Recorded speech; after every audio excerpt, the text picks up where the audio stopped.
తిరుమలలో అనునిత్యం గోవిందనామ స్మరణ మాత్రమే ప్రతిధ్వనించాలని, దేశం, రాష్ట్రంలోని ప్రజలందరూ సిరి సంపదలతో ఆనందంగా జీవించాలని, ఆర్థిక అసమానతలు తొలగించి త్వరలో పేదరిక రహిత రాష్ట్ర స్థాపనకు శక్తిని ప్రసాదించమని శ్రీ వెంకటేశ్వర స్వామివారిని ప్రార్థించినట్లు ఆంధ్రప్రదేశ్ రాష్ట్ర ముఖ్యమంత్రి తెలిపారు. తిరుమలలోని శ్రీ గాయత్రీ నిలయం విశ్రాంతి గృహంలో ఏర్పాటు చేసిన మీడియా సమావేశంలో సీఎం మాట్లాడుతూ 2047 నాటికి భారతదేశం ప్రపంచంలోనే అగ్రరాజ్యంగా ఆవిర్భవిస్తుందని, ఇందులో తెలుగువారిని నంబర్ 1 స్థానంలో నిలిపేందుకు తనకు శక్తిని ప్రసాదించమని స్వామివారిని ప్రార్థించినట్టు తెలిపారు. తాను ఈ ప్రాంత స్థానికుడు కావడంతో ప్రతిరోజు శ్రీ వెంకటేశ్వర స్వామి స్మరణతోనే తనకు రోజు ప్రారంభమవుతుందన్నారు.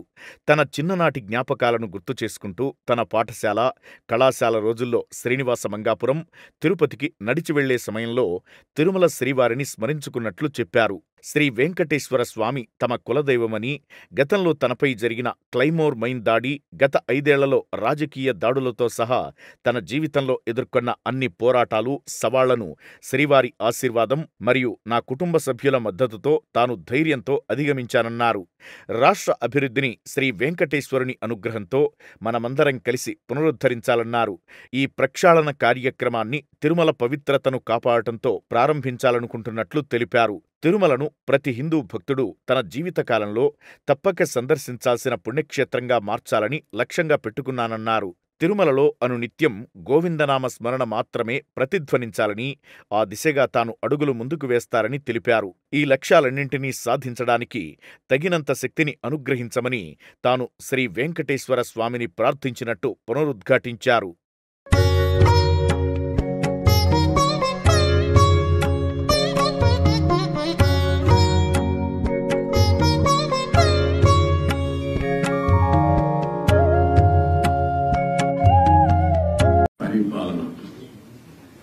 తిరుమల తిరుపతి దేవస్థానంతోనే ప్రారంభం కావాలి ప్రక్షాళన.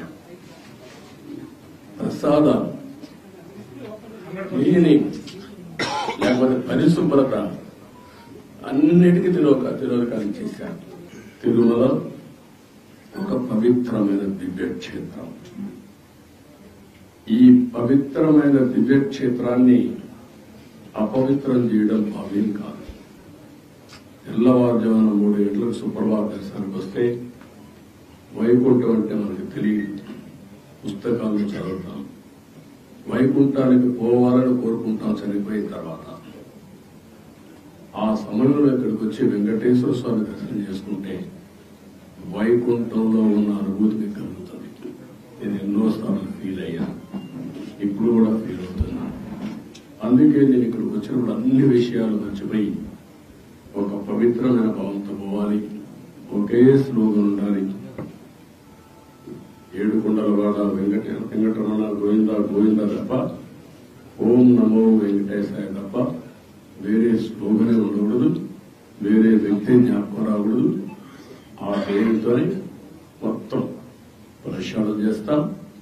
మళ్లీ భారతదేశం కాకుండా ప్రపంచం మొత్తం అభినందించే విధంగా ఈ టీటీడీని తీర్చిదిద్దామని తెలియజేసుకుంటూ